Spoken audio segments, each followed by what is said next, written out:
पैसा झाला मोठामध्ये आजचा आपला विषय कौटुंबिक विमा किती गरजेचा।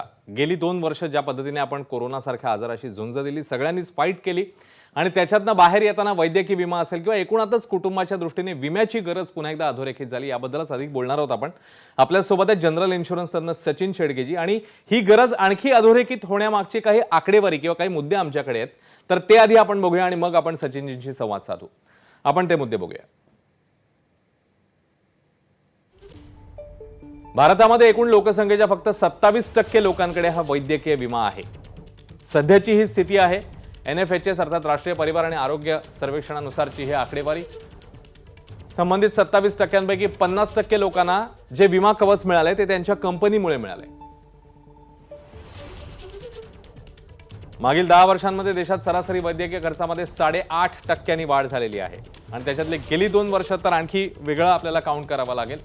ग्रामीण भारतात फक्त 10% लोकांकडेचा वैद्यकीय विमा आहे।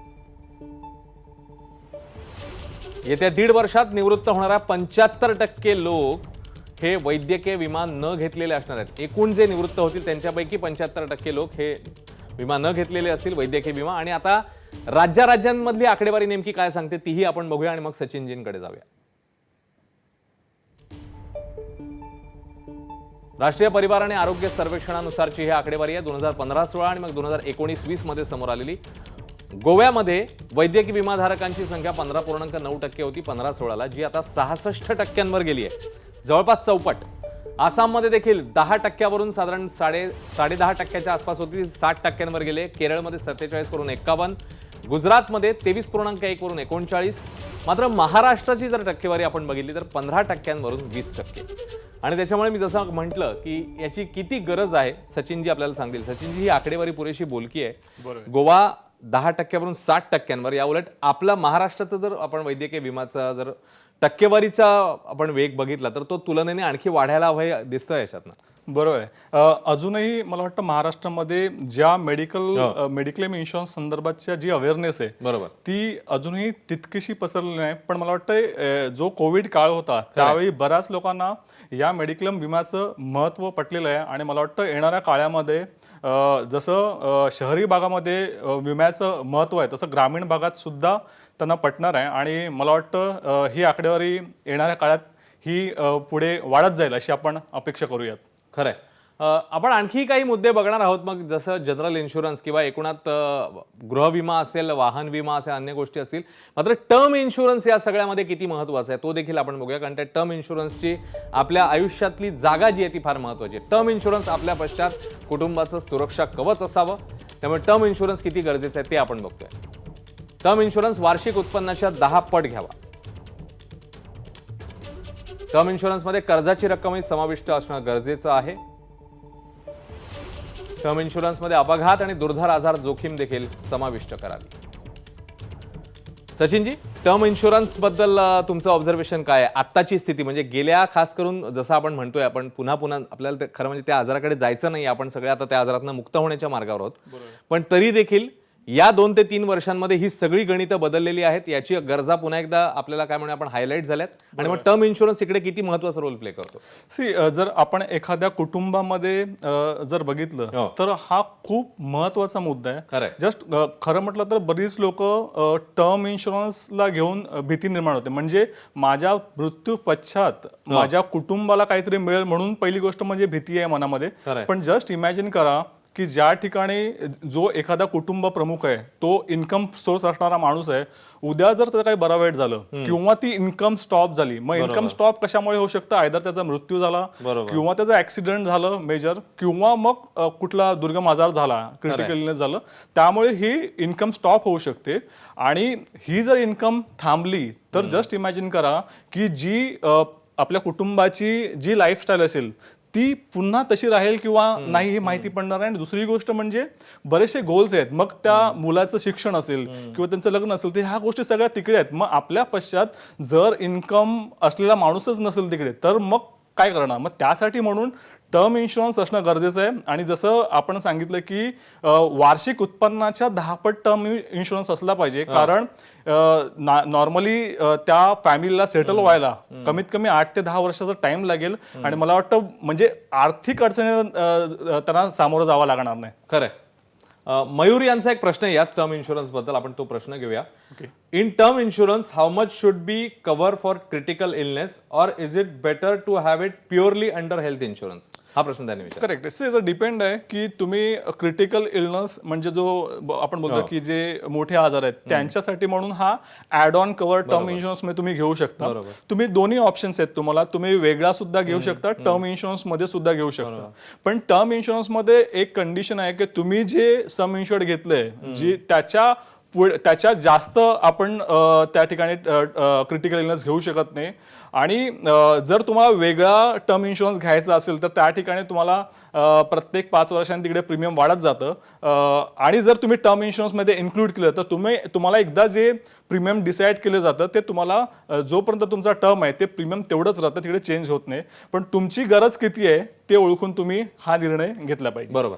इकडे आपण ग्राफिकमध्ये दाखवतोय की उत्पन्नाच्या 10 पट घ्यावा. तर ते थोडंसं गणित आम्हाला समजावून सांगा ना. म्हणजे एक फॅमिली आपण जर सॅम्पल घेतलं तर एका फॅमिलीमध्ये समजा आई वडील आणि 2 मुलं, करेक्ट, अशी ती फॅमिली असेल तर मग त्यांनी ही आकडेवारी कशी करा, म्हणजे त्याच्या गणित कशी असावीत त्यांची?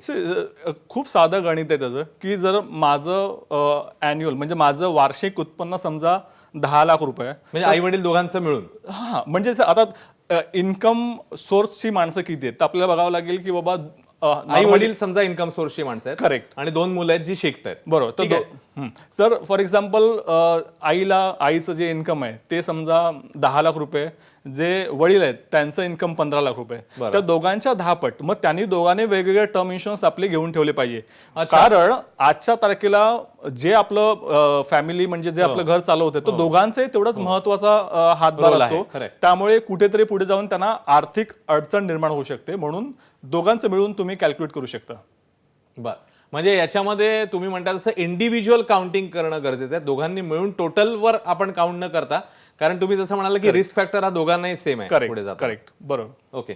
वैद्यकीय विमा संदर्भातलं देखील आपण ग्राफिक दाखवलं. तर वैद्यकीय विमा निवडताना आपण म्हणजे खरं म्हणजे हा पुन्हा एकदा एक आपण उजळणी एपिसोड म्हणूया याला, किंवा आता जेव्हा आपण कोरोनातनं बाहेर येतोय तेव्हा संभाव्य अशी दुर्दैवाने अशी जर आपल्या संकटाची गाठ पडली तर तेव्हा आपण बेटर प्रिपेअर्ड असावं, म्हणून आपण कदाचित वैद्यकीय विम्याबद्दल आणखीन सांगूया.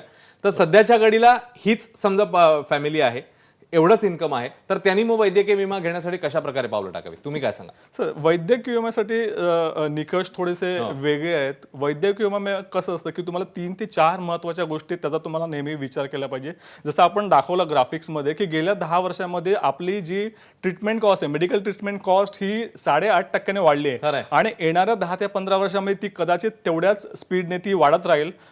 तर हा मुद्दा आपल्याला मेडिक्लेम पॉलिसी घेतेवेळी लक्षात घेतला पाहिजे. त्यानंतर दुसरा मुद्दा म्हणजे अनुवांशिक आजार, म्हणजे आपल्या फॅमिली जर कोणते आजार असतील तर त्या आजारांचा सुद्धा विचार मेडिक्लेम पॉलिसी घेतेवेळी केला पाहिजे. तिसरा मुद्दा जो आहे तो म्हणजे तुमची सध्याची आर्थिक कुवत. बऱ्याच वेळा काय होतं की आता आपली इन्कम चालू आहे आणि त्यानुसार मी मेडिक्लेम पॉलिसी घेतली, पण हे जरी आपण मेडिक्लेम पॉलिसी घेतली तरी येणाऱ्या 10 ते 15 वर्षाचं मेडिक्लेम प्रीमियमचा हप्ता भरण्याचं तुमचं नियोजन काय. आणि शेवटचा मुद्दा म्हणजे आपल्या कुटुंबातील जर एखादी व्यक्ती आजारी पडली तर आपण कोणत्या हॉस्पिटलमध्ये जाऊन त्याला ट्रीटमेंट घेणार आहोत, तर त्या हॉस्पिटलच्या ट्रीटमेंटच्या कॉस्टचा आढावा हा आपल्याला अगोदरच घेणं गरजेचं आहे. नॉर्मली जर आपण भारतामध्ये बघितलं जवळजवळ 3 वेगवेगळ्या कॅटेगरीमध्ये आपल्याला हॉस्पिटल्स बघायला मिळतात, जसं A-B-C. जर A मध्ये म्हणजे सगळ्यात वरच्या कॅटेगरीचे हॉस्पिटल्स, B आणि C. तर मी एक माझा स्वतःचा अभ्यास केला आणि त्यामध्ये मला असं कळलंय की जर तुमचं A कॅटेगरीमध्ये जर जाऊन ट्रीटमेंट घेणं असेल तर तिकडे जवळजवळ कमीत कमी तुमच्याकडे 25 लाखाचा विमा असणं गरजेचं आहे. कमीत कमी म्हणतोय, जास्तीत जास्त तुम्ही 1 ते 2 कोटीचा विमा घेऊ शकता. आणि B आणि C कॅटेगरीमध्ये तुम्ही 10 आणि 5 लाख रुपये विमा घेऊ शकता. आता का हे गणित मी सांगतो तुम्हाला 25 लाखाचं, कारण माझ्याकडे बऱ्याचशा हेल्थ क्लेमच्या केसेस येत असतात. रिसेंटली माझ्याकडे 2 असे पर्सनल ज्या ठिकाणी दोघांना ते जस्ट चालताना त्यांना दम लागला आणि म्हणून ते डॉक्टर्सकडे गेले आणि त्यांना डॉक्टर्सनी बायपास करायला सांगितले आणि त्या बायपाससाठी एका व्यक्तीला 8.5 लाख रुपये खर्च आलं आणि दुसऱ्या व्यक्तीला जवळजवळ 13.5 लाख रुपये खर्च आलं. आणि जर सध्याच्या परिस्थितीमध्ये जर आपल्याला 10 ते 15 लाख रुपये जर खर्च येत असेल ह्या आजारांसाठी तर पुढच्या 10-15 वर्षांचा जर विचार केला तर कमीत कमी आपल्याकडे जर ए कॅटेगरीच्या हॉस्पिटलमध्ये ट्रीटमेंट घ्यायची असेल तर आपल्याला 25 लाखाचा विमा असणं गरजेचं आहे. आणि वाहन विम्याबद्दल आपण जे ग्राफिक दाखवतो त्या अनुषंगाने तुम्ही सांगा की वाहन विमा आताच्या घडीला किती गरजेचं आहे, कारण आपण बघितलेलं होतं नैसर्गिक आपत्ती आली तेव्हा देखील आपण स्पेशल एपिसोड केलेला होता. बरोबर. वाहन विम्याची आयुष्यातली गरज. सो वाहन विमा सगळ्यात पहिली गोष्ट म्हणजे वाहन विमा कायद्याने तिकडे कंपल्सरी आहे. तुम्ही विदाउट इन्शुरन्स गाडी रोडवर चालू शकत नाही. आणि वाहन विमा आपण म्हणतो की बरीचशी लोक प्रत्येक 5-6 वर्षामध्ये आपली गाडी चेंज करतात. तर तुमची गाडी किंवा जे 4 व्हीलर वाहन आहे ते जर 5 वर्षाच्या खाली असेल तर प्लीज त्याला 0 डेप्रिशिएशन पॉलिसी घ्या, जेणेकरून तुम्हाला एखादा क्लेम आला तर तिकडे जास्तीत जास्त पैसे जे तुम्ही रिकवर करून घेऊ शकता. आणि जर तुमची बऱ्याच वेळा असं होतं की एखाद्या वेळा आपण ते रिन्युअल स्किप करतो आणि जर रिन्युअल स्किप झालं आणि तुमच्याकडे कमीत कमी थर्ड पार्टी विमा नसेल तर खूप मोठी लायबिलिटी तुमच्यावर येऊ शकते. बघा, एखाद्या वेळा गाडीला काय नुकसान झालं तर आपण ते रिपेअर करू शकतो, पण जर आपण तिसऱ्या माणसाला आपल्यामुळे अपघात झाला आणि त्याचा कदाचित तिकडे मृत्यू झाला किंवा त्याला कोणता डिसॅबिलिटी झाली तर त्यावेळी जी कोर्ट तुम्हाला अवॉर्ड देईल तर हा संपूर्ण अवॉर्ड तुम्हाला खिशातून पे करावा लागेल. तर एक खूप महत्वाचा मुद्दा आहे की तुम्ही तुमची व्हेकल विदाउट इन्शुरन्स चालू नका. बरं, आपण एपिसोड वाइंड अप करताना कुठल्या 3 गोष्टी विमा किंवा ओव्हरऑलच विम्याबद्दल विचार करताना आपल्या प्रेक्षकांनी लक्षात घ्याव्या ते आपण सांगूया. कोणत्या 3 गोष्टी प्रायोरिटीने तुम्ही विचार कराल? जेव्हाही आपण विम्याची गोष्ट करतो त्याच्या अगोदर ज्या आपल्या जोखमी आहेत म्हणजे ज्या आपल्या रिस्क आहेत त्याला तुम्ही त्याचा संपूर्णपणे त्याचा अभ्यास केला पाहिजे, त्या रिस्क इव्हॅल्युएट केल्या पाहिजे आणि त्यानंतर मग तुम्ही विमे घेऊ शकता.